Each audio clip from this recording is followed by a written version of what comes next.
Jai Jaya Radha Madhava Kunja Bihari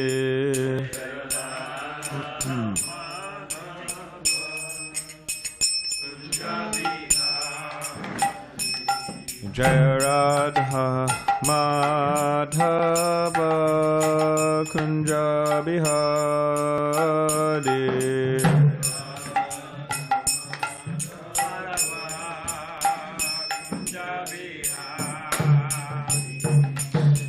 Gopi Janavalabha Girivaradari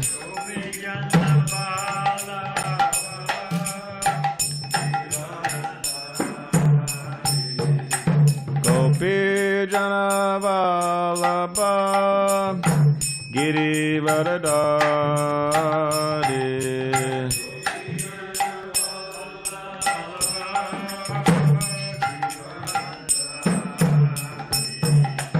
Yashoda Nandana Braja Jana Ranjana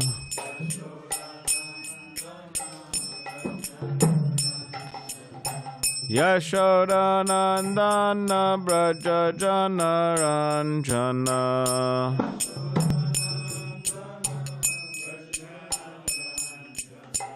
Yamuna Tira Vanachari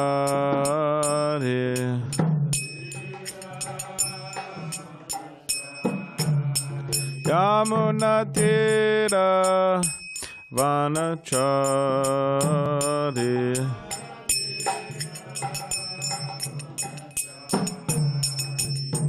Jaya Radha Madhava Kunja Bihari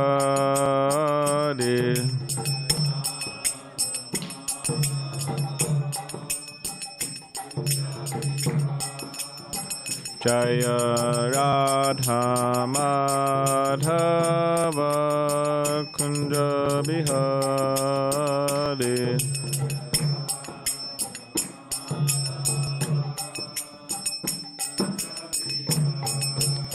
Jaya Radha Madhava Kunja Bihari Radha Madhava Kunja Bihari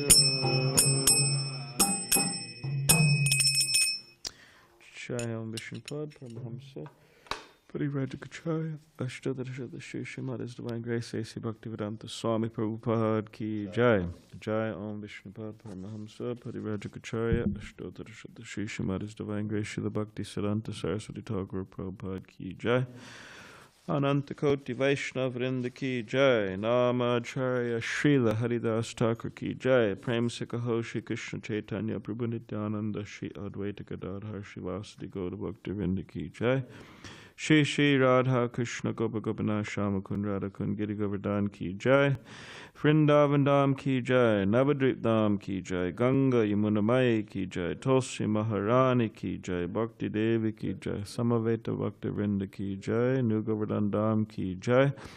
All glories to the assembled devotees, all glories to the assembled devotees, all glories to the assembled devotees, all glories to Shri Guru and Shri Gauranga.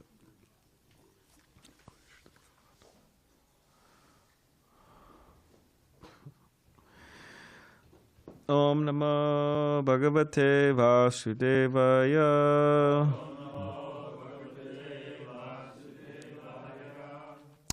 Om Namo Bhagavate Vasudevaya.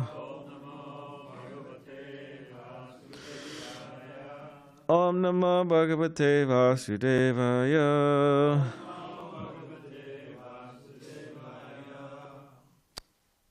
Srimad Bhagavatam, Canto 7, The Science of God, Chapter 13, The Behavior of a Perfect Person, Text 8. Please repeat after me. Na Shishyan Anubanita Grantan Naivabhya Sed Bahun Na Vyakyam apayunjita naramban arabit kvachit nashishyan anubanita kantanayvabhyased bahun Navyakyam upayunjita naramban arabet kvachit nashishyan anubandita kantan naivabhyased bahun Navyakyam upayunjita naramban arabet kvachit nashishyan anubandita kantanayvabhyased bahun Navyakyam apayunjita naramban arabet kvachit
Okay, good chant.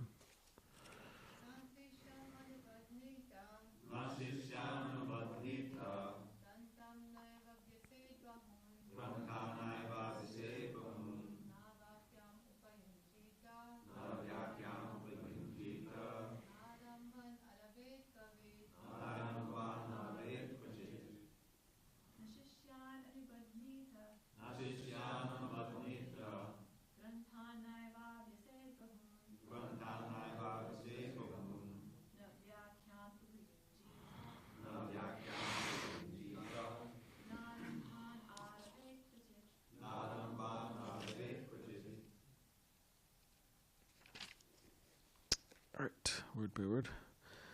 Na, not. Shishyan, disciples. Anubadnita, one should induce for material benefit. Grantan, unnecessary literatures. Na, not. Eva, certainly. Abhyaset, should try to understand or cultivate. Bahun, many. Na, nor. Vyakyam, discourses. upayunjita should make as a means of livelihood. Na nor aramban, unnecessary opulences. Arabit should attempt to increase. Kvachit, at any time. Translation and purport by His Divine Grace, A.C. Bhaktivedanta Swami Prabhupada. A sannyāsī must not present allurements of material benefits to gather many disciples, nor should he unnecessarily read many books or give discourses as a means of livelihood. He must never attempt to increase material opulences unnecessarily. Purport. So-called swamis and yogis generally make disciples by alluring them with material benefits. There are many so-called gurus who attract disciples by promising to cure their diseases or increase their material opulence by manufacturing gold. These are lucrative allurements for unintelligent men. A sannyāsī is prohibited from making disciples through such material allurements. Sannyāsīs sometimes indulge in material opulence by unnecessarily constructing many temples and monasteries, but actually such endeavors should be avoided.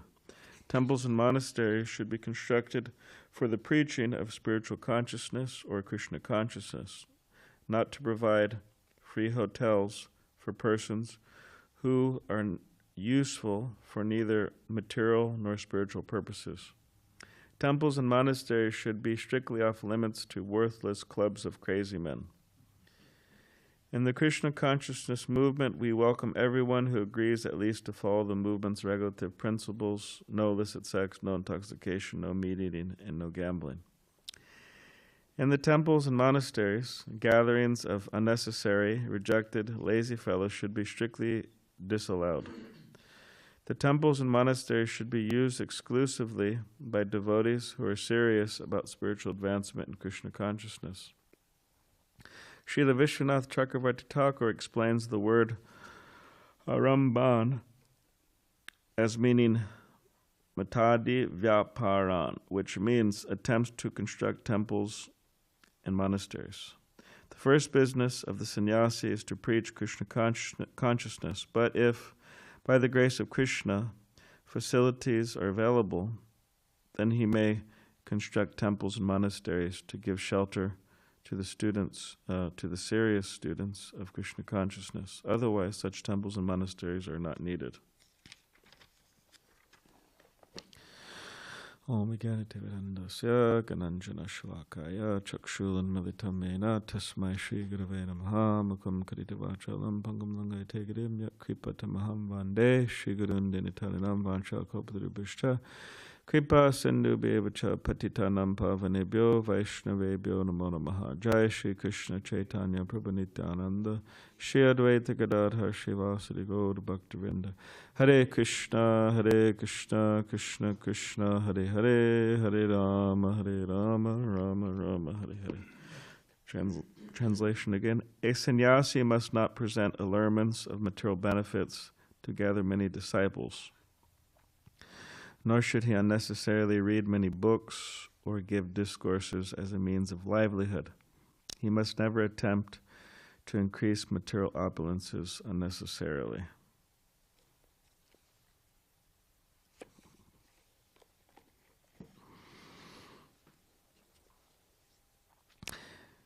Srila Prabhupada said that he said that we could just preach Krishna consciousness under a tree, but then he said, but who will come to hear us if we're just sitting under a tree? I mean, maybe some people would come to hear, but therefore he had the idea of building temples throughout the world as places where people could come and hear Krishna Katha, where people could come and see the deities, and of Radha and Krishna and Gaur Nitai and Jagannath Baladev Subhadra and other deities, where people could come and see the deities and associate with devotees, associate with the devotees, and in this way become purified. but just having a temple without the devotees really, without just coming to the temple and not associating with the devotees, associating with sadhus, that is not advised by Krishna. I believe it's in the 10th canto. He said he compares such persons to Gokaraha, or cows or donkeys. Just to go to a holy place, or just to go to a place of pilgrimage and just to see or just to bathe in the holy waters, because in India, for example, there's many holy places, and practically all these holy places, they have holy rivers. You have the Ganga, you have the Yamuna, you have, what else?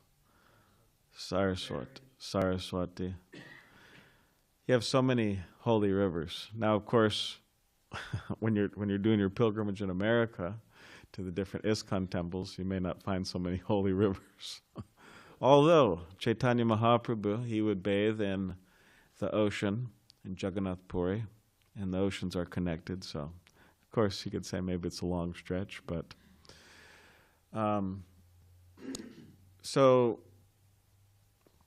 but just to come to a place and not take advantage of the association of the devotees is considered to be extremely unintelligent, like the intelligence of an animal. Srila Bhakti Siddhanta Saraswati Thakur, he would take the devotees, the Gaudiya Math members, on parikrama of Navadvip, of Vrindavan. Parikrama, they would walk around all the holy places. And while they were walking, they would stop off at the temples and different holy places, and then there would be discourses about those particular places. And still, devotees do that nowadays. You do the devotees in Mayapur do Navadvip Mandala Parikrama around Gaur Purnim time for about 7 days. They camp out and everything. Thousands of devotees camping out. It's quite an operation. How many devotees are in each group? Like, there's a Russian group, there's a Bengali, 7 groups, Bengali, Hindi, English, South Indian. There's all these groups because, people are speaking different languages, so it's easier to manage like that. But I don't know how many devotees combined. Over 15,000. Over 15,000 devotees in these combined groups. So they go all around Navadvip Mandala Parikrama, and apparently they take, they divide it within a 7-day period. So one group is in one place, the other group is in another place, so that they don't overwhelm the place. I mean, already as it is, the place is probably overwhelmed. But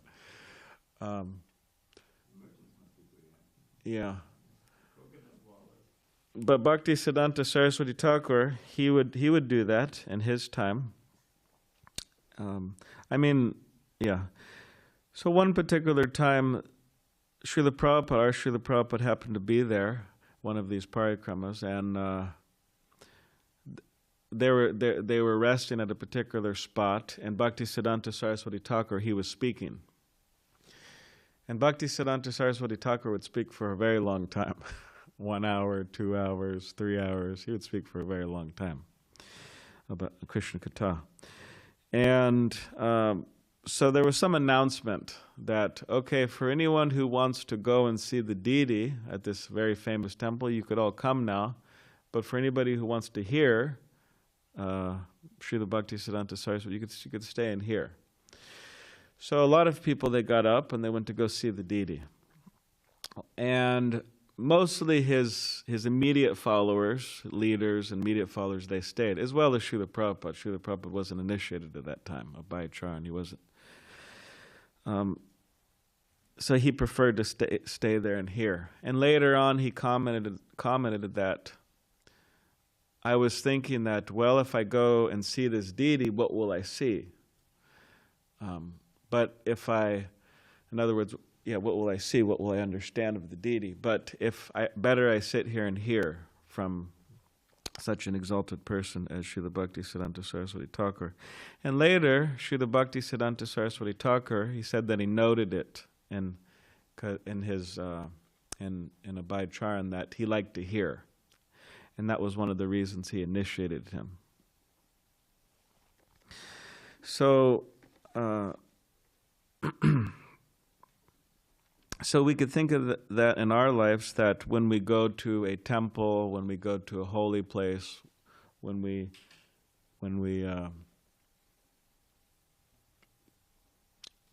go on pilgrimage to any ISKCON temple in the world, in America or wherever, or even here, we don't have to go on pilgrimage. Even here, we should try to take advantage of the association of the devotees, in the sense hear from them, serve them, and this way become purified. So much of this chapter is talking about the behavior of a Paramahamsa, the behavior of a sannyāsī. There's many instructions for sannyāsīs here. And some of these instructions are, I don't want to say out of date, but as we've been discussing in previous classes, they may be very difficult to follow, or just impractical, or just these instructions may not be what we're supposed to follow based on what Srila Prabhupada emphasized. But the principles are very good. The principles should be followed. So, for example, it's mentioning how a sannyāsī should not present material allurements or present benefits to gather disciples. Oh, I will manufacture gold. Just see me manufacturing gold, and now become my disciple, and give me some more gold, or give me some more money. Or, I will cure your disease. Just come to me, I'll cure your disease. There's a lot of this going on, not just in the Hindu world or in the Eastern religious world, but also within the Western world. There's a lot of people that say that, come to me, and if you pray, if you follow me, if you join my group, you'll become very rich, like me. And the acharya seems to be the one who has the most money, right?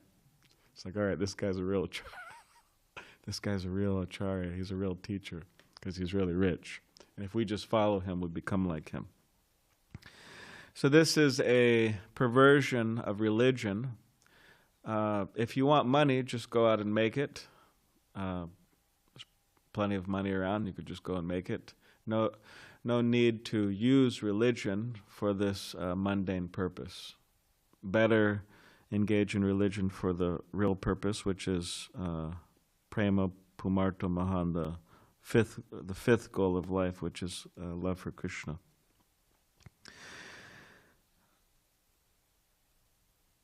Also, this idea of books is there. So we have the idea of temples, making disciples for wrong reasons.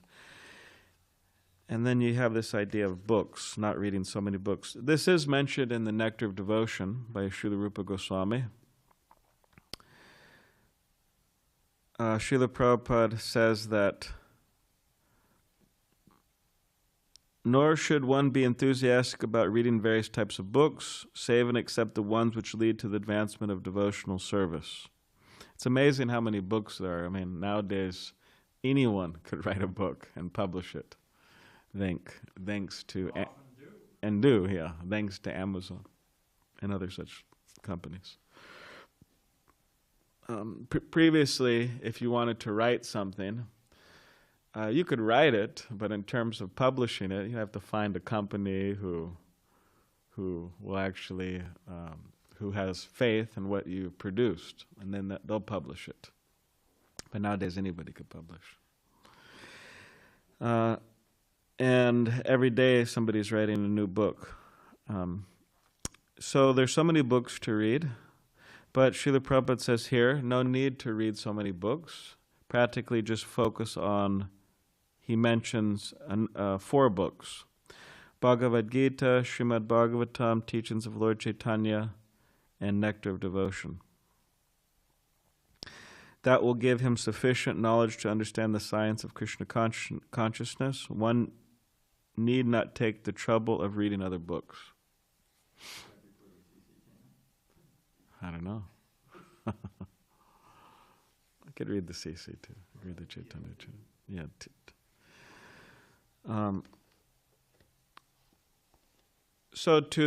Because sometimes it's seen that there's so many books within the Vaishnava world. Also, there's a lot of books. So many books, you have a hard time reading all of them in a lifetime.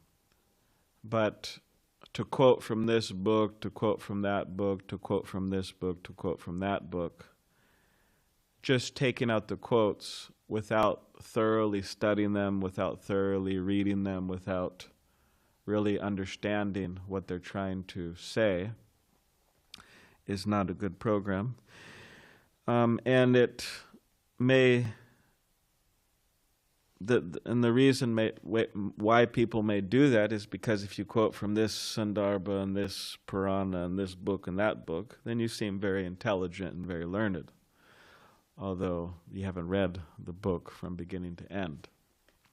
But better keep it simple and just focus on Srila Prabhupada's books, as he's mentioning here, which really have everything that we need to become Krishna conscious and everything that we need to teach Krishna consciousness, and quote from those books rather than being over-intelligent and quoting from so many other books that haven't been thoroughly read. So that's a point being brought up as well. And in relation to what I was saying earlier about no one will come and hear us if we're sitting under a tree, therefore Srila Prabhupada did want to establish temples throughout the world. It is important, and the Hare Krishna movement is continuing to establish temples throughout the world. But it's very important that those living in the temples should be up to standard. They should be serious, they should be sincere, they should follow what is being outlined in Srila Prabhupada's books. Srila Prabhupada says that temples and monasteries should be strictly off limits to worthless clubs of crazy men.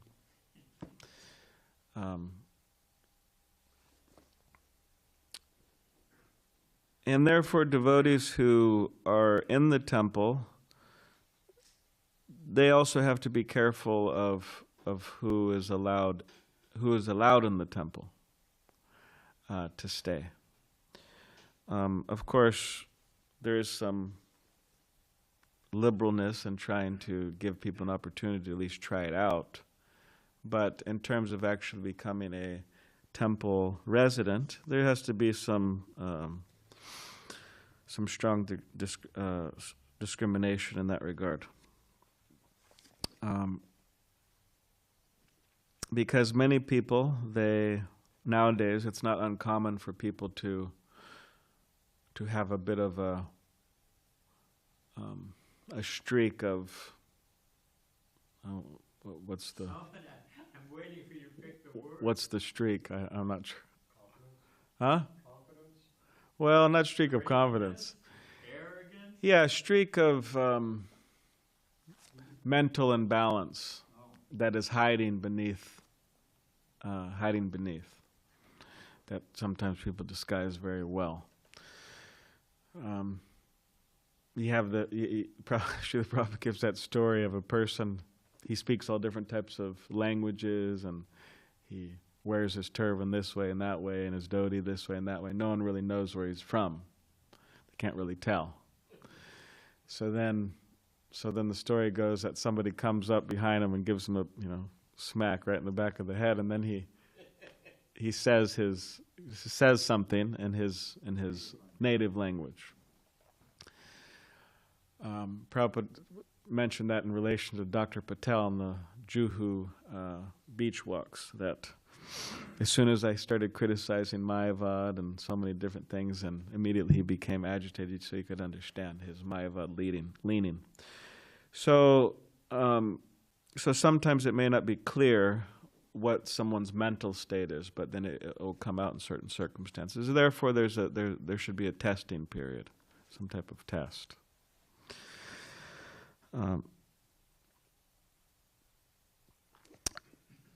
So yeah, the temples and monasteries should be used exclusively by devotees who are serious about spiritual advancement and Krishna consciousness. So rising early, attending Mangal Arati, attending the morning program, engaging in different services throughout the day. What sometimes people referred to as the ISKCON sandwich. I'm not sure where that came from, but anyone know where that came from? But anyways, ISKCON sandwich, you have the morning program, which is apparently like a piece of bread, prasadam bread. And then you have the evening program, the other piece of bread. And then in the middle you have your bhima burger, your paneer, whatever you like. You have it in the middle. So you have the morning program and the evening program, and then in the middle you have service, some practical service for the mission. There's so many things to do. There's outside preaching and outreach. It's a big city, a lot of places to go, a lot of people to meet. Last night we met some people that Govardhan met. Govardhan invited. What was his name? Nick. So Nick came to the Krishna Lounge in Chula Vista. Young guy, 18 years old. Good job. And he just graduated high school, Point Loma. And yeah, he has interest in Eastern spirituality. So he was there and he chanted Hare Krishna and he got some prasadam and he associated with the devotees. And he also brought his friend who, what was her name? Francine. She drove all the way from Temecula. It's a long drive. An hour and 20 minutes about, because her friend invited her. But, he wanted some moral support. So she also attended. She also chanted and had prasadam, and we gave them some books, and spoke with them. So yeah, there's plenty of nice people wandering around all over.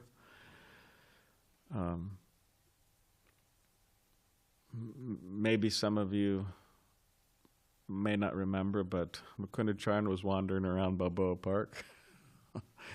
And first he met one devotee, Jacob, but then he met another devotee, Damodar Kumar. So Damodar Kumar invited him to the temple. So I think Dvijamani also was wandering around Balboa Park, Vijay Prabhu. So there's many people wandering around. Actually, that's what's said in the Chaitanya Charitamrita, Brahmanda, Brahmatikon, Bhagavan, Jeev, Kuru, Krishna, Prasade, Pai, Bhakti, Lata, Bij, that they're wandering from species to species, planet to planet, all over the place. And a fortunate soul, Bhagavan, Jeev, by the mercy of Krishna, they come in contact with a devotee or a guru, and by the mercy of that devotee, they come in contact with Krishna, they get Krishna consciousness, the seed of Krishna consciousness, which eventually fructifies into the fruit of love of God. So so first they have to meet a devotee. So there's many things to do, outreach, and also at the temple, there's plenty of service, deity service. It's an ongoing service every day. Those of you who engage in deity service understand that, the deities need to be dressed, they need to be cooked for, they need to be, it's a whole operation. and also all types of different organizational preaching stuff at the temple. So in this way you have the ingredients of the ISKCON sandwich, and you have the 2 pieces of bread. So if one engages in this process, then gradually they will feel strength, and they'll feel satisfied, and ultimately be successful. Okay, is there any question or comment?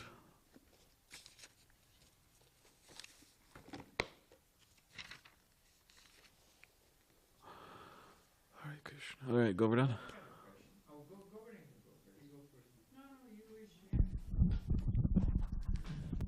Hare Krishna, thank you, Prabhu. When I first started coming to the temple, I usually ask people, how did you start coming?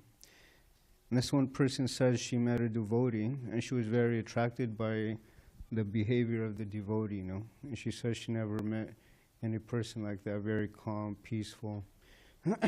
Seemed like very goal-oriented, So it's nice that the devotees go out. Yeah, it's very important, because just by establishing temples, although it is important, and in churches and temples, they are, for example, Christianity has built so many beautiful churches. Followers of Islam have built so many beautiful mosques. Hindus, if you're Vaishnavas, they've built so many beautiful temples. The most beautiful structures in the world have been created by religious people, religious sentiments. So that's important. But still, there needs to be something more than that. Just like if you go to Europe, there's so many beautiful churches. There's so many beautiful churches. But you have all these atheistic, materialistic, all these different types of people. They just come there and they take pictures. They take selfies, and I'm behind this beautiful structure, and then they just go off to the next sense gratification program in their mind. So in other words, they just take it as another thing to gratify their senses, and there's not like but therefore there has to be temples and devotees who educate people, give people books, meet with people, talk with people, try to transform their lives, not just a temple. So it's important. Yes, you have. Well, yeah, I was thinking, we say, and Prabhupada mentions, what does he say, as a society or a club for crazy fellows. I have seen that people are ordinarily kind of staying on top of it. They're keeping the craziness suppressed. Prabhupada said, I've traveled all over the world. I've studied the matter carefully, and everyone is more or less crazy. So, but how do we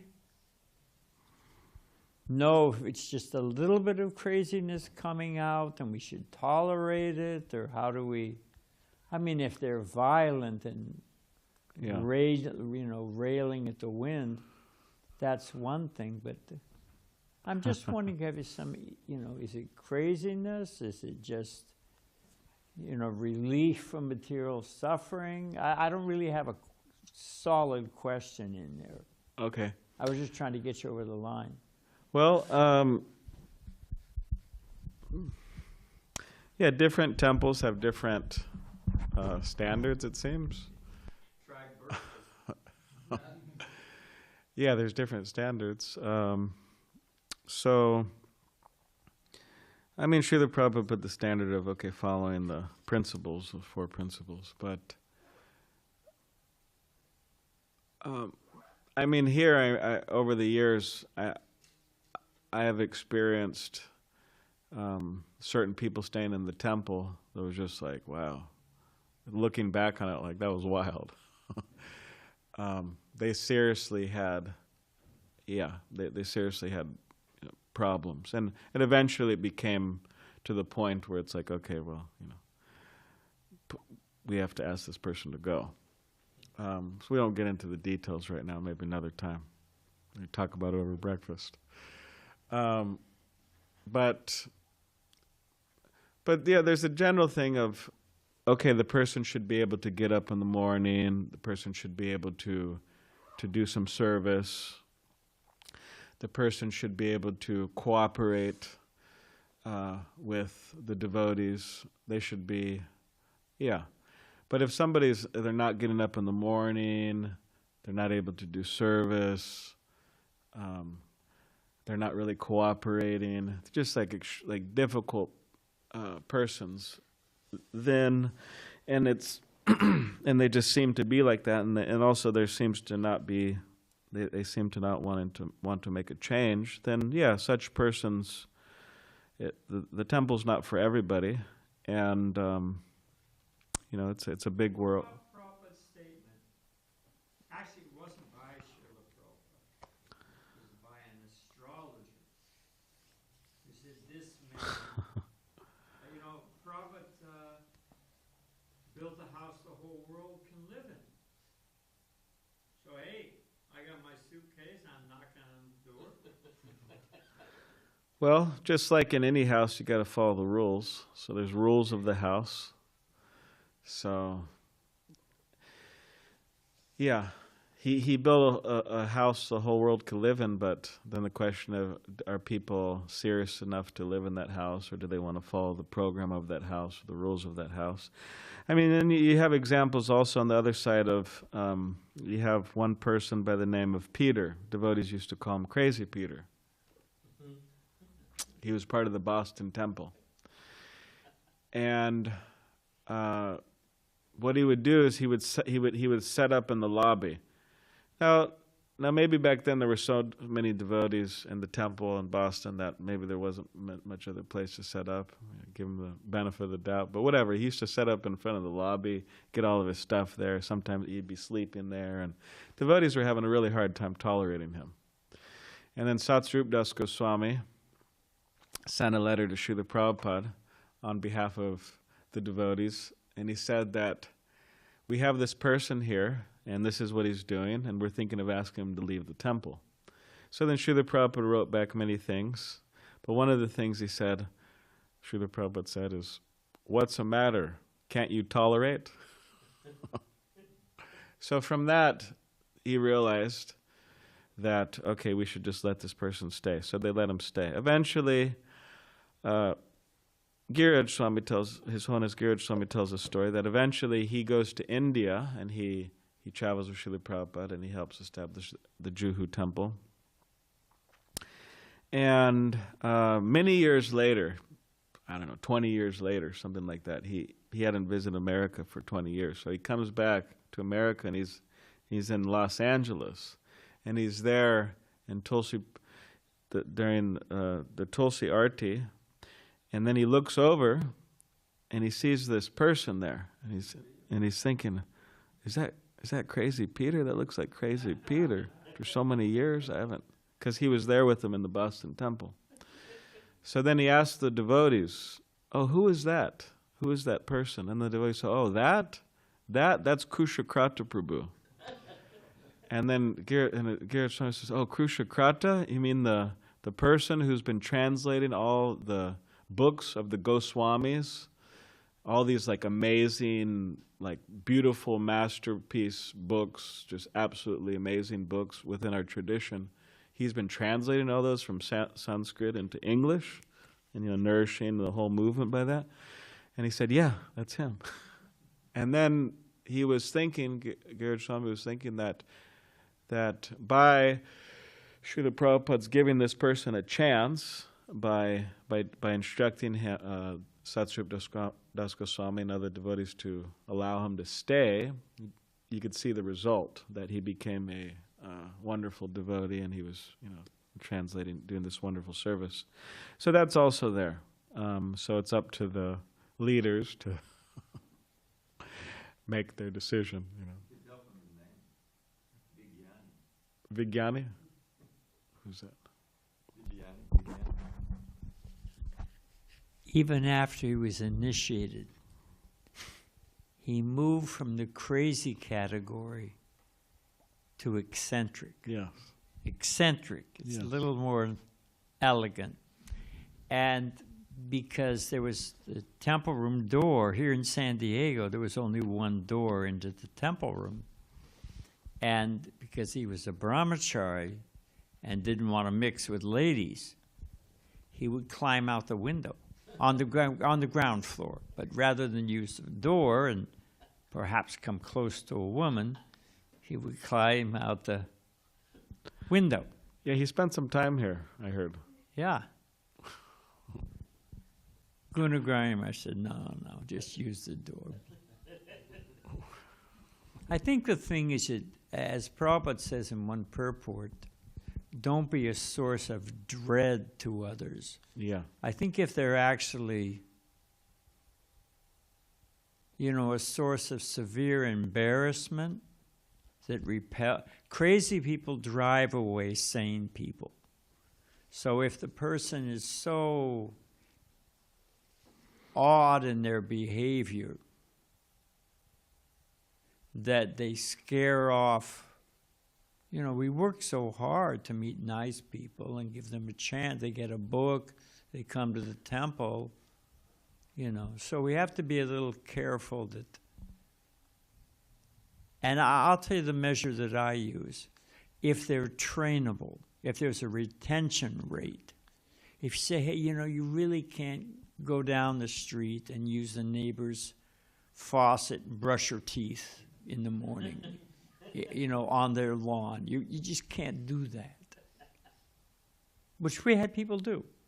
And if they say, okay, and they change, I can work with that, But when there's no retention rate, there's no growth, then... Yeah. Ramapati Prabhu?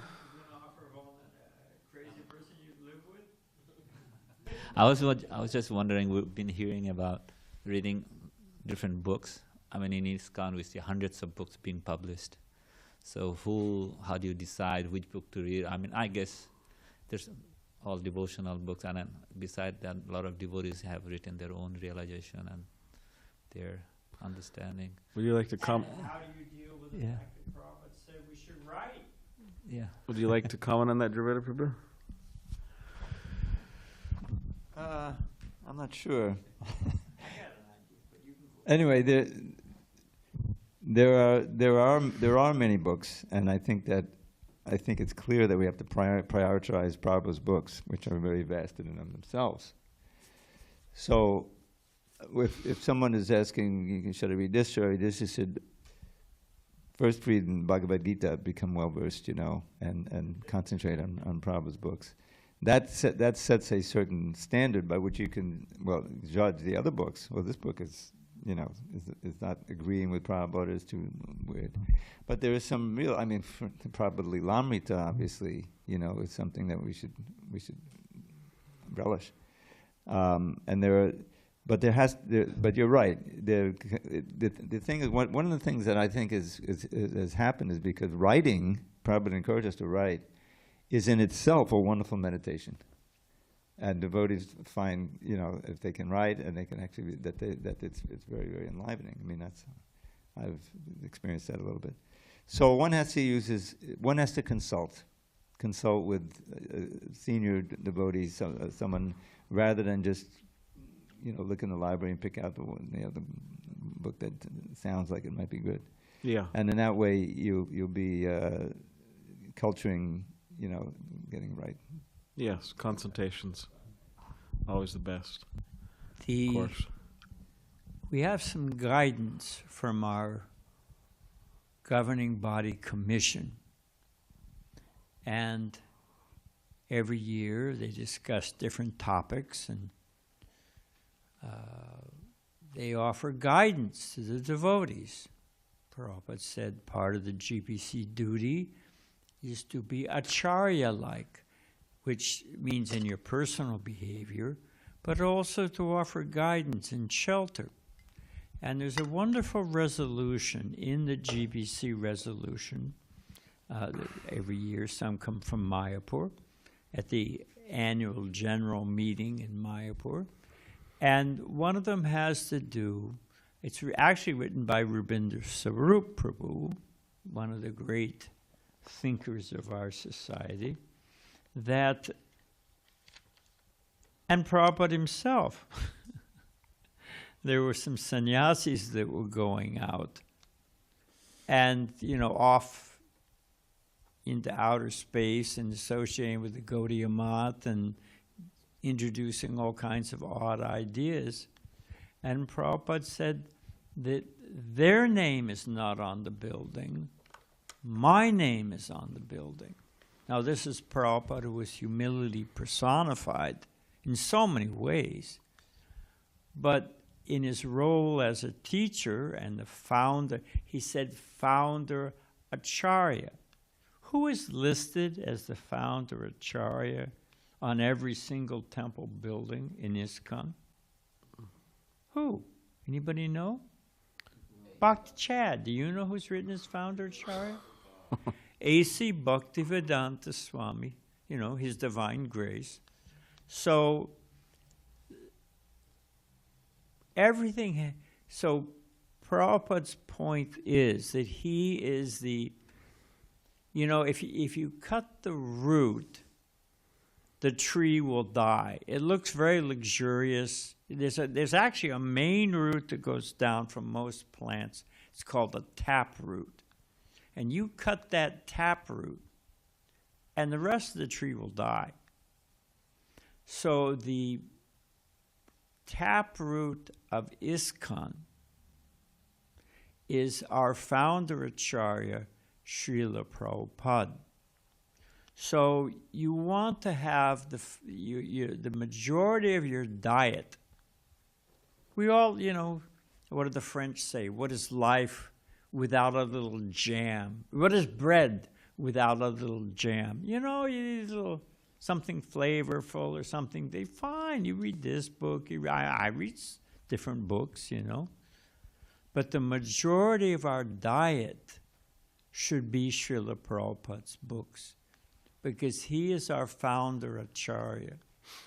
And in so many ways, so, a little spice, or you read this or that, or you're interested in a particular subject, or books by your own spiritual master, sure, but the majority should be Srila Prabhupada's books. Yeah, this diet example is very good. I like this diet example of one devotee, he mentioned like chutney. You have rice, you have dal, you have sabji, you have chapatis, different things to make up a lunch or whatever. And you have some chutney, a little chutney. So now if you were to have just your whole diet or the whole lunch as chutney. A little bit of rice on the side. Yeah.